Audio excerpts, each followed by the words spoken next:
me familjen time, nuk do t'jetë luft, nuk do t'jetë as spektakël, do t'jetë një protest madhështore, popullore.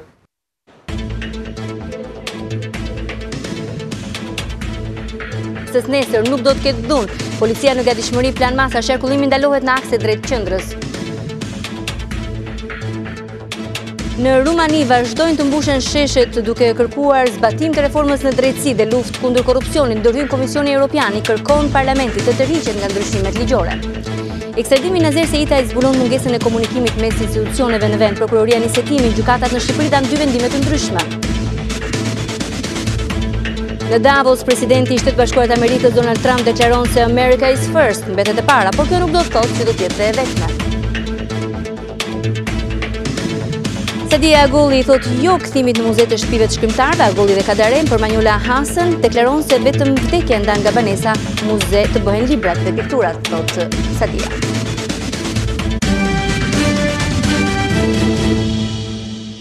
Mimbrëma dhe mirëse erdhët, nderuar zonja e zotrinj, është e premte 26 janar nesër në mesdit përpara kryeministrisë Partia Demokratike, Lëvizja Socialiste për Integrim dhe partitë e tjera në opozit do të bashkohen në protestën e paralajmëruar.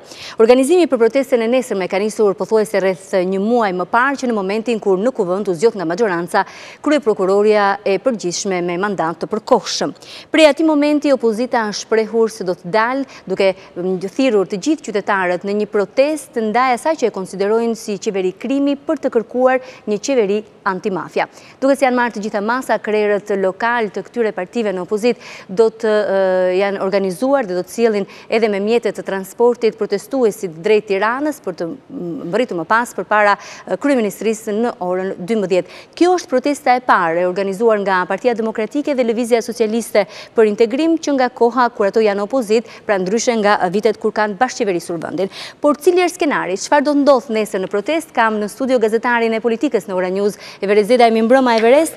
Mund të na thuash diçka më shumë, çfarë do të ndodh? Qetësinë e dha zoti Basha, tha që nuk do të ketë probleme. Nuk do të ketë probleme dhe madje zoti Basha duhet theksuar se nesër do të jetë në protest me bashkëshorten Aurelën, por edhe me 2 vajzat e tij. Pra do të ketë e gjithë familja e zotit Basha në protest. Është itinerar, siç e kemi thënë, pjesa më e madhe pra. E kemi itinerarin, mund ta ndjekim edhe në Ledwall, po? Protestuesit të cilët vinë nga Veriu, por edhe nga zona e jugut, do të mblidhen pra po themi stacioni i parë është Pallati i Sportit Aslan Rusi dhe më pas do të zhvendosen drejt sheshit Skënderbej, siç edhe e tregon me grafik itinerari. Do të ketë edhe protestues të cilët mblidhen tek 21 dhjetori dhe i drejtohen sheshit Skënderbej, por duhet të theksuar se pjesa më e madhe e protestuesve do të mblidhen mes po themi te Ministria e Brendshme, pra mes 2 ministrive në kryqëzimin tek pedonalja, le të themi. Në kryqëzimin siç njihet pedonalja, në kryqëzimin e pedonales Murat Toptani, do të ketë edhe protestues të cilët vinë kryesisht nga Elbasani dhe Korça dhe të cilët do të mblidhen edhe ata nëpërmjet pedonales, pra në sheshin tek Ministria e Brendshme, dhe të gjithë tek Hotel Dajti do jetë pika e takimit ku zoti Basha, pra siç e thamë edhe me deputet Partisë Demokratike dhe mbështetës, do të marshojë drejt protestuesve tek Hotel Dajti, tek po themi Galeria e Arteve, siç njihet ndryshe, ndërsa protestuesit e Lëvizjes Socialiste për Integrim, një pjesë e tyre, bashkë me kryetaren zonin Monika Kryemadhi, do të jenë nga selia e Lëvizjes Socialiste për Integrim, do të kalojnë nëpërmjet itinerarit që lidhet me zonën që njihet si ura e drejtorisë policisë Tiranës dhe më pas do të bashkohen tek ura Dajtit për të zhvendosur të gjithë pra protestuesit në orën 12 para kryeministrisë, ku do të nisë zyrtarisht protesta e Partisë Demokratike. Po duhet theksuar se protesta e Partisë Demokratike, ndryshe nga protestat e tjera, pra kryesorja ka një skenar, duhet theksuar, edhe me protestat e tjera masive, por duhet theksuar se kryesisht për forumet e partive, forumet rinore të partive, protesta do të nisë që në orën 9, ata e kanë cilësuar si veprime simbolike, do të ketë veprime simbolike pothuajse në gjithë Tiranën. I dim se çfarë do të ndodh pak a shumë me burime? Mund të themi kryesisht veprime simbolike, për shembull një prej tyre që arrita të mësoj është një dordolec me fytyrën e kryeministrit, i cili do të jetë pas hekurave, pra simbolikën që kryeministri duhet të jetë në burg, do ketë. Për momentin në zyrën e kryeministrit drita duke ndezur, ai ka njoftuar në Facebook se ka përmbyllur udhtimin 3 ditor në Davos, ndodhet ndodhet në Shqipëri dhe siç po e ndjekim dhe në pamjet e drejt për drejta që vijnë nga sheshi nga bulevardi Dëshmorët e Kombit pra përpara zyrës së kryeministrit, po merren masat për të ruajtur tendën nga ndonjë dëmtim i mundshëm siç ka ndodhur në protestat e vjetshme. Ka pasi protestë, në fakt, që është qelluar me gur dhe është dëmtuar pjesa kryesore, por nga i moment edhe në protestat e tjera kemi parë që kryeministria ka marrë masa që mos të ketë dëmtim të hyrjes së kryeministrisë. Duhet theksuar që ashtu siç kemi parë gjatë gjithë ditës sotme edhe mesazhet politike të zotit Basha, por edhe të zonjës Kryemadhi, është bërë thirrje që protestat të jetë paqësore, madje duhet theksuar se ashtu edhe zoti Basha, por edhe zonja Kryemadhi kanë udhëzuar kryetarët e degëve të cilët janë marrë kryesisht me protestën, por edhe deputetët që të jenë pranë protestuesve, pra të qëndrojnë gjatë gjithë kohës pranë protestuesve të zonave tyre elektorale për të shmangur çdo provokim apo agravim të situatës. Nga burimet e tua, do të jetë një protestë e qetë? Do të jetë një protestë e qetë. Të gjithë burimet flasin për një protestë qetë. Duhet theksuar se mesazhi kryesor i kësaj proteste pra është pjesëmarrja. Gjatë gjithë kësaj kohe që në momentin kur është marrë vendimi për të protestuar të shtunën e 27 janarit, Partia Demokratike, të gjitha partitë aleate janë fokusuar kryesisht tek thirrja e qytetarëve pra që të jetë një protestë masive. A ka një skenar kush do të flasë, do të ketë fjalime nga mbështetës, zyrtarët, Partisë Demokratike, të aleatëve? Në orën 12 është një zyrtarisht protesta, po themi protestën politike, do të ketë një ndërthurje mes drejtuesve politik, pra që janë kryetarët e partive aleate, por edhe qytetarë të ndryshëm. Duhet theksuar se nesër do jetë një protestë pa simbole. Të gjithë organizatorët, Lëvizja Socialiste për Integrim, Partia Demokratike, por edhe aleatet e tjerë, kanë theksuar që kërkojnë një protestë pa simbole për faktin se më shumë se sa protestë politike duhet t'i japin fytyrën e një proteste qytetarë dhe si rrjedhoj mes fjalimeve politike do ketë edhe qytetarë të ndryshëm që do ngrejnë kauza dhe problemet ndryshme kundër qeverisë Rama. I fundit që do mbaj fjalën do jetë kryetari i Partisë Demokratike zoti Lulzim Bashki. Faleminderit Everest, punë të mbar edhe gjatë ditës së nesërme ty, por edhe gjithë departamentit lajmeve do ta transmetojmë drejt për drejti këtë protestë. Ndjekim pak çfarë deklaroi sot kryetari i Partisë Demokratike zoti Basha kur tha se u dal me familjen, nuk do të jetë një spektakël nesër, por do të jetë një protestë madhështore ku nuk do të ketë dhunë. Një ditë para protestës, kryetari i Partisë Demokratike Lulzim Basha takoi aleatët për të diskutuar mbi detajet e protestës. Në selinë e Partisë Demokratike ishte kryetari i Lëvizjes Socialiste për Integrim Monika Kryemadhi, kryetari i Partisë Republikane Fatmir Mediu, Vangjel Duli i PBD-njës, kryetari i Lëvizjes për Zhvillim Kombëtar Dashamir Shehi, Nart Ndoka i PDK-s dhe kreu i Partisë Agrare Ambientaliste Agron Duka. Basha dhe Kryemadhi hodhën poshtë çdo skenar dhune, ndërsa ftuan qytetarët i bashkohen protestës për të larguar Edi Ramën. Ne do të jemi në protestë me familjarët dhe çdo informacion apo fake news që shpërndahet për një skenar ndryshe nga një proteste shpreh panikun dhe përpëlitjet e fundit të kriminalëve në pushtet dhe interesave të kriminalëve që mbrojnë pushteti korruptuar i Edi Ramës. Dhe mund ta them me gojën plot që paniku është i justifikuar për arsyeën e vetme sepse nesër do të marrë formë dhe do të ketë konturet më të qarta për të parë për çdo faktor politik vendaset huaj, bashkimi i madh i shqiptarëve për ndryshim. Nuk ka për të pasur asnjë dhunë në protestë nesër. E vetmja dhunë që është mund të jetë dhunë e organizuar nga provokatorët e Edi Ramës dhe i bëj thirrje të gjithë qytetarëve të mbajnë telefonat me vete, të filmojnë çdo provokator, të jenë kujdesshëm, por edhe neve do të marrim masa për të mos qenë prej provokimeve të punojësve civil të policisë shtetit. Nesër, tha Basha, do të jetë dita e bashkimit të shqiptarëve kundër qeverisë së korruptuar dhe inkriminuar, ndërsa foli për protestë madhështore. Shqiptarët e kanë kuptuar, kështu nuk vazhdohet më. Dhe nesër, bashkimi i madh i shqiptarëve në këtë protestë do të jetë sinjali më i qartë se kështu nuk do të vazhdohet më. Në takimin me dyert të mbyllura mësohet se Basha i ka porositur aleatët, por edhe ka udhëzuar grupin parlamentar dhe drejtuesit e degëve që të jenë pranë protestuesve për të shmangur çdo provokim apo incident. Protesta e opozitës zhvillohet të shtunën në orën 12 para kryeministrisë. Ashtu siç kanë bërë edhe në protestat më parshme, pak orë përpara protestës së thirrur nga opozita, ambasada e Shteteve të Bashkuara të Amerikës i ka bërë thirrje shtetasve të saj të bëjnë kujdes, të evitojnë zonat ku do të mbahet protesta, nëse nuk kanë një arsye të rëndësishme apo urgjente për të qenë atje. Gjithashtu edhe ambasada italiane ka bërë të njëjtën thirrje për shtetasit e saj. Por për të siguruar protestat e opozitës është mobilizuar edhe policia e shtetit për të qenë sa më korrekte në detyrën e saj, do të qëndroj në gjendje gatishmërie prej orëve të para të së shtunës. Qarkullimi i automjeteve do të ndalohet pothuajse në të gjitha rrugët që do të çojnë drejt qendrës së Tiranës, ndërsa gjatë natës automjetet e parkuara në bulevardin Dëshmorët e Kombit do të largohen me karoatrec. Kufizimet prej orës 8 do të ketë gjithashtu edhe për linjat e transportit urban, të cilët nuk do të kalojnë në bulevardin Dëshmorët e Kombit. Përsa i takon mjeteve të protestuesve që do të mbrin nga rrethet, policia bën të ditur se do të vendose në 3 zona, pranë fakultetit ekonomik, pranë stadiumit Aslan Rusi, si dhe te qyteti i nxënësve. Në njoftimin e policisë bëhet e ditur se opozita ka kërkuar lejen për zhvillimin e protestës nga ora 12 deri në orën 16. Ndërkaq ka një tjetër skenar protestash, por që lidhet edhe me reformën në drejtësi, një vend antar i Bashkimit Evropian, siç është Rumania, konsiderohet ndryshe edhe si marshi në Rumani protesta kundër një sistemi gjyqësor të korruptuar, të cilët qytetarët i kanë detyruar të dalin në sheshe dhe të protestojnë. Nuk janë vetëm qytetarët që kërkojnë qeverisë reflektim, madje edhe Komisioni Evropian ka parlemruar parlamentin rumun që të ndalë ndryshimet e ligjeve. Protestat kundër korrupsionit në Rumani tashmë po sjellin një rrymë krijuese. Një vit pas fillimit të protestave më të mëdha të vendit, aktivistët kanë gjetur mënyra të reja dhe më krijuese për t'u dëgjuar zëri i tyre. Çdo vit më 24 janar, rumunët festojnë themelet një shteti modern, por të mërkurën mbrëma në 159 vjetorin e kësaj ngjarjeje, ata festuan ndryshe.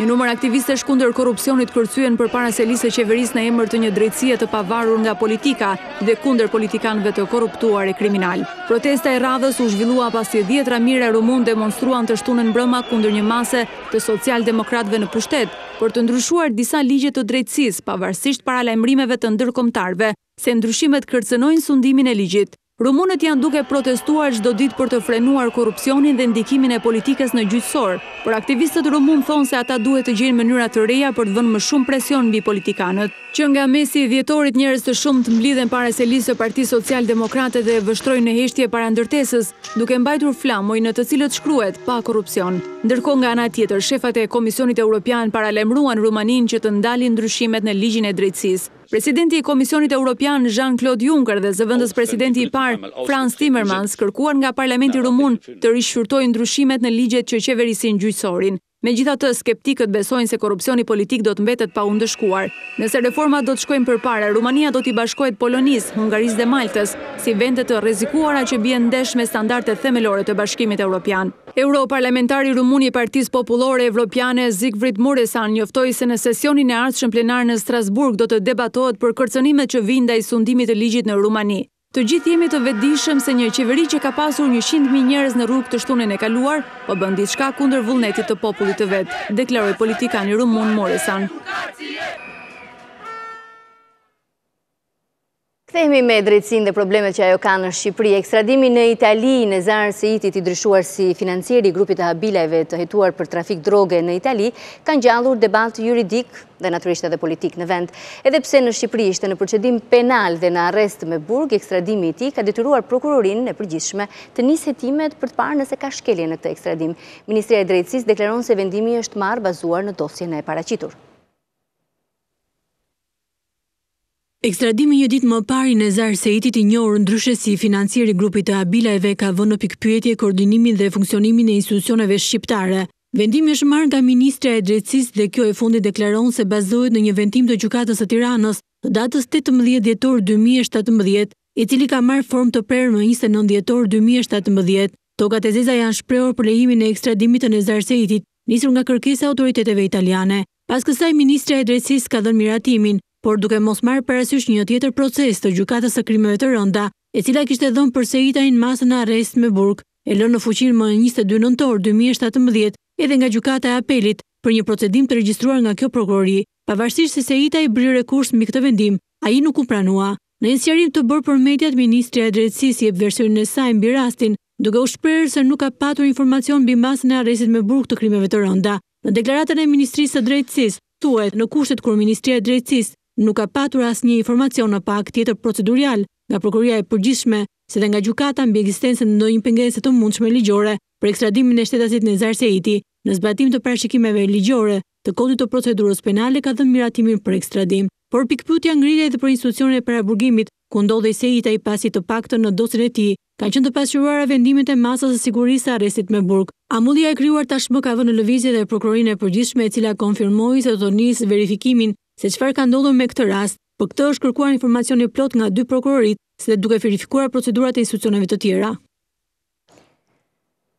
Ka përfunduar samiti i Davosit në Zvicër dhe nuk ka zhgënjyer presidenti amerikan Donald Trump, i cili në fjalimin e tij të mbajtur në Davos deklaroi se për të Amerika mbetet të jetë e para. Presidenti amerikan u shpreh se nuk mërzitet nëse dhe liderët e tjerë do të shohin vendet e tyre me të njëjtin prioritet. Madje i inkurajoi homologët që ta bëjnë një gjë të tillë. Trump ishte mjaft i ashpër edhe kur foli për ekonominë, duke u shprehur se Shtetet e Bashkuara të Amerikës nuk do të tolerojnë më praktika të tregtisë së pandershme.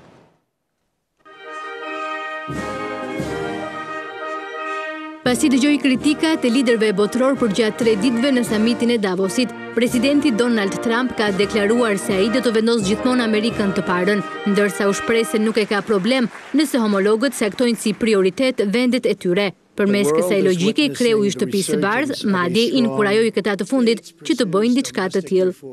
As President of the United States, I will always put America first, just like the leaders of other countries should put their country first also.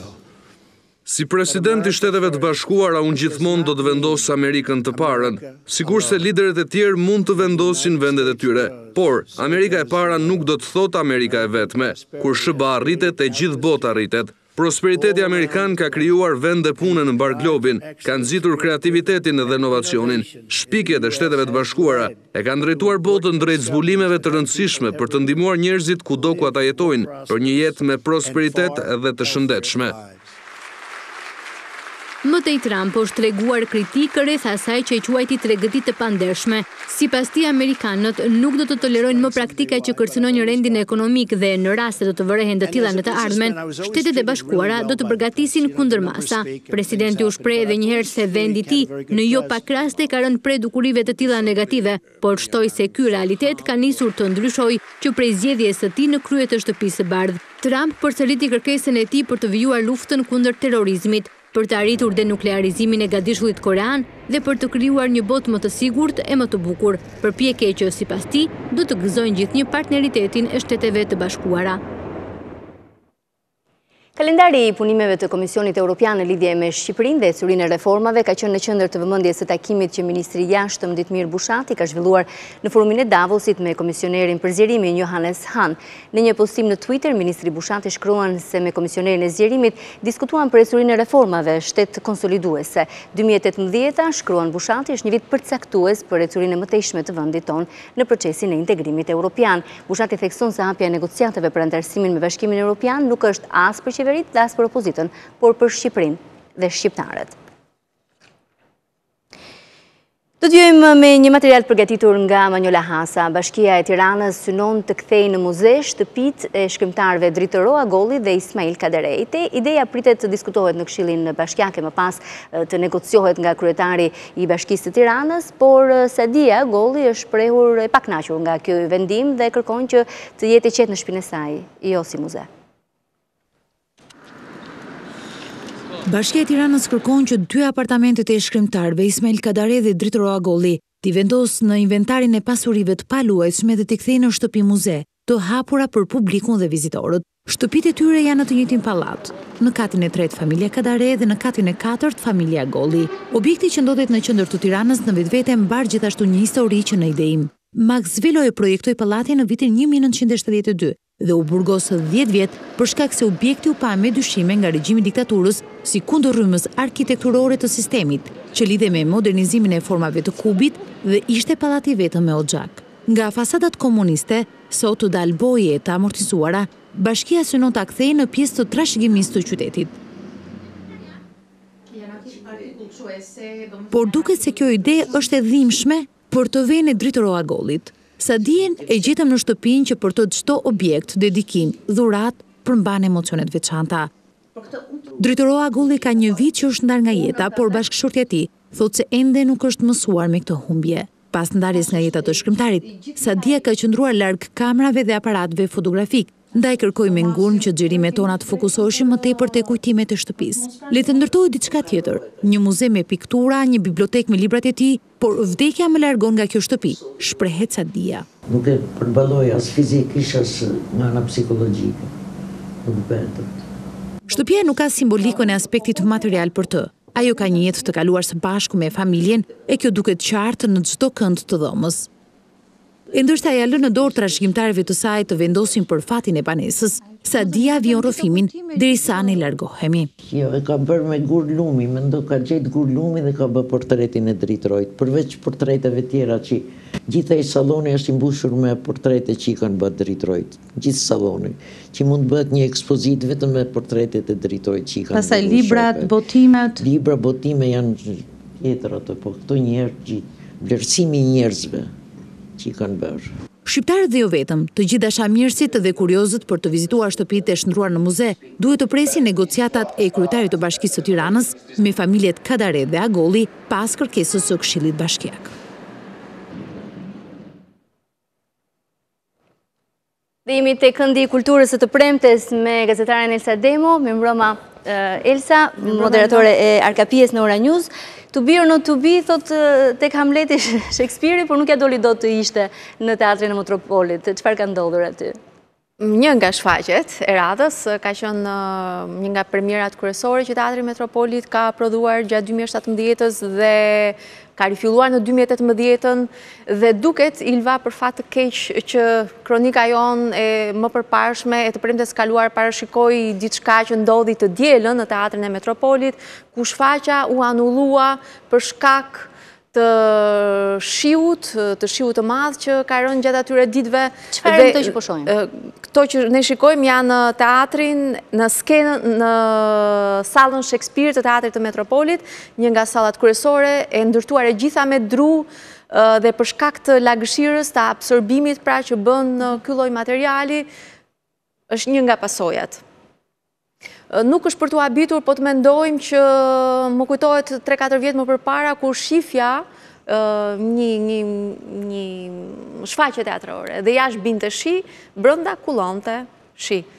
Sigurisht që pse në këtë gjendje, se pyetja e parë kjo është dramatike. Po, ka pasur unë kuptoj që aty vjen drama në skenë, por nuk është e thënë që të jenë në këtë gjendje. Kishte edhe 2-3 gropa të tilla të ngjashme, sigurisht ne i filmuam me pak vështirësi sepse ju e dini që drejtuesit nuk janë të prirur të vënë në dukje problemet, edhe pse Jonida Beqo pati kurajon, pati mirësin që ta pranoj, ta pohoj dhe të thot që janë në procese si për të rekonstruksionit edhe të Shakespeare-it që do të marri dhe 2018-ën. Që ta kuptojun, ardashësit, ata që këshim e të shikonin në shfaqen të dielën e kaluar në Teatrin e Metropolit, shkuan deri aty dhe pastaj po binte shi dhe shkuan në shtëpi. U kthyen mbrapsht. Kjo u pa edhe në të mirë të publikut, edhe në të mirë të aktorëve, sepse nuk mund të punoj, duhet garanci për atë sistem ndriçimi elektrik, fonik gjithashtu, që mund të rrezikonte shfaqja, mund të rrezikonte dështimin, vazhdimsinë e saj. Të kuptoj, a ka shpresa për së pari rregullim, adresim të kësaj problematike dhe mbi gjitha ka fonde për ta bërë këtë? Jonida Beqo thot që ne kemi mirëkuptimin e Bashkisë Tiranës dhe thash, domethënë gjatë 2018-s kjo do të shkojë drejt zgjidhjes, rekonstruksioni i sallës që do të marri edhe hapësira të tjera, jo vetëm dhomat e grimit dhe të tjera sallat të Shakespeare-it, dhe të tjera hapësira të Shakespeare-it. Ajo që është për të shqetësuar është që në 2018 Ilva ne vazhdojmë të flasim për salla të degeneruara, për një gjendje që nuk duhet të ishte. Ne duhet flisim sot për cilësinë e veprave artistike dhe jo për gjendje të këtij lloji. Arkapia të dielën? Arkapia të dielën prap na kthej në një pjesë të bisedës saj me aktoren Raimonda Bulku te gjendja e skenave. Është një aktore nga të paktat e brezit të shkuar, 50-60 vjeçarve që ju ka mbetur një farë, si thuash, dinjiteti duke ju dhënë zë problemeve në teatrin kombëtar. Ajo nuk beson që salla e re teatri kombëtar ku do të shkoj, teatri ynë kombëtar nuk është sallë atij niveli që meriton teatri kombëtar. Dhe me shembjen e teatrit kombëtar ngrihet një pikpyetje tjetër e madhe. Raimonda Bulku e thot këtë tek Arkapia përveç gjërave të tjera me interes që ajo zbulon nga jeta e saj në skendën jetë. Faleminderit Elsa Demo, do të ndjekim të dielën, po ndërkohë ndjekim materialin e përgatitur mbi teatrin Metropolit.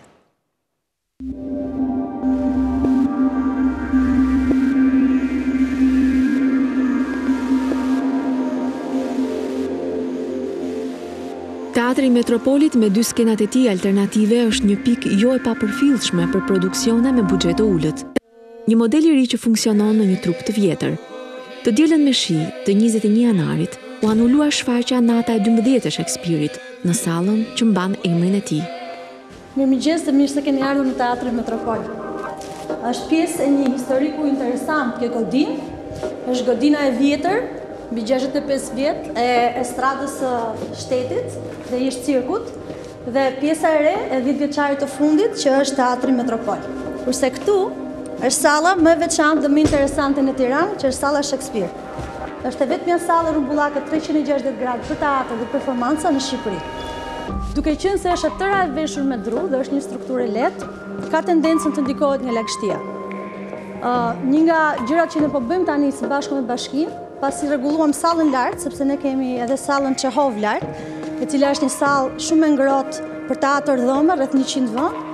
Si vjetër rregulluam çatin, taracën nga fillimi dhe hapësirat mbështetëse për aktorët, e tani si vjet e kemi fokusin te kjo sallë. Për shkak të fundjavës goxha të gjatë dhe shiut goxha të gjatë, menduam që ishte më mirë për sigurinë e aktorëve dhe të publikut, që ne të mos merrnim riskun për ta zhvilluar shfaqjen, duke patur parasysh që kishim lagështi dhe mundet të kishim një shkëputje të foni ndriçimit gjatë eventit shfaqjes. Po gjithsesi, ne brenda kësaj fundjave kemi të adresuar këtë problem, kështu që nuk presim që ta kemi më në vijim. Nuk është thjesht që është problemi i lagështirës, është amortizimi në përgjithësi i mjeteve të punës. Kështu që jemi të inkurajuar që Bashkia si vjet do të investojë edhe në sistemin e ri të fonisë ndriçimit, për të treja sallat tona, edhe për foninë dhe ndriçim lëvizjes. Nata e 12 i rezulton drejtorisë shfaqja më e suksesshme e vitit 2017, i cili mbyllet me 16.000 shikues për sallat Çehov dhe Shakespeare, pa llogaritur aktivitetin e bandës së qytetit dhe ansamblit Tirana. Ka edhe një sallë të tretë Bodrum, e cila prej disa vitesh nuk përfillet si hapësirë.